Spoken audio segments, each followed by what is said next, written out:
mandiri bangsa kita ini sudah mengerti dan sudah sadar dan sudah paham bahwa pertahanan itu di atas yang pertama melindungi dulu seluruh rakyat. Untuk apa ada negara yang tidak bisa melindungi rakyatnya dan kekayaannya dan wilayahnya dan airnya? Ini artinya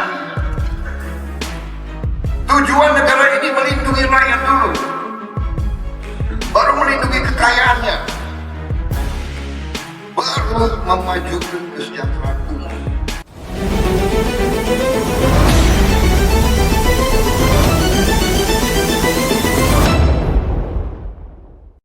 Seiring dengan menguatnya hubungan bilateral Indonesia-Rusia, kabar mengenai pembelian alutsista buatan negeri beruang merah oleh Presiden Prabowo Subianto mulai digaungkan. Apalagi penguatan pertahanan dan keamanan negara menjadi salah satu fokus utama dalam program kepemimpinan Prabowo sebagai presiden. Namun akibat konfliknya dengan Ukraina, Rusia serta negara yang melakukan transaksi apapun dengannya harus bersiap menerima sanksi dari Amerika dan sekutu baratnya. Jadi, beranikah Indonesia mengakuisisi jet tempur Sukhoi dari Rusia? Transaksi Sukhoi Su-35 dirahasiakan.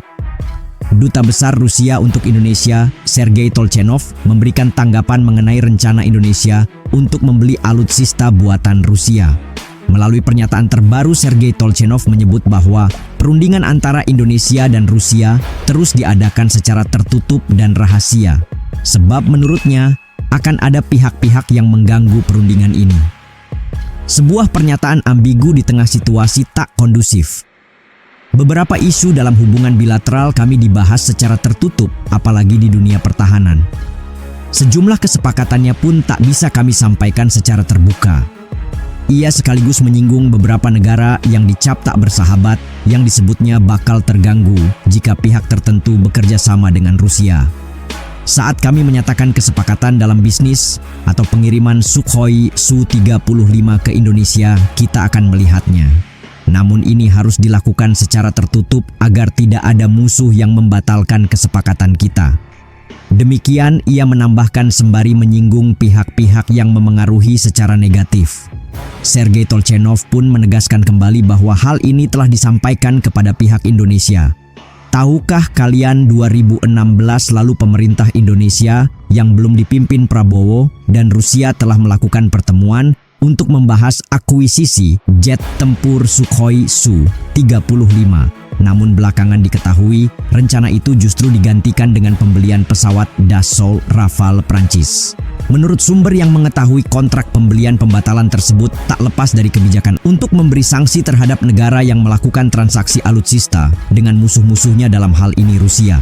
Dengan adanya Countering American Advisory Through Sanction Act, inilah Indonesia tidak dapat lagi bebas untuk membeli alutsista Rusia tanpa adanya ancaman sanksi. Melihat pada pembelian tersebut secara jelas, Indonesia tidak benar-benar sepenuhnya bebas dalam mengambil pilihan pembelian alutsista. Mengapa demikian? Usut punya usut karena alutsista dominan barat yang dimiliki oleh Indonesia lah yang membuatnya rentan akan ancaman dari sanksi AS. Peristiwa pesawat tempur tidak dapat terbang akibat kesulitan suku cadang bisa kembali terulang apabila Indonesia ikut di sanksi barat. Inilah yang membuat Indonesia mencoba meningkatkan kemandirian dengan melakukan kerja sama militer.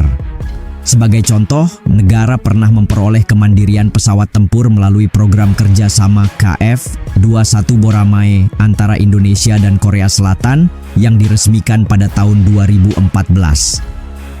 Namun yang menjadi masalah kemandirian yang ingin dicapai tak semudah membalikkan telapak tangan.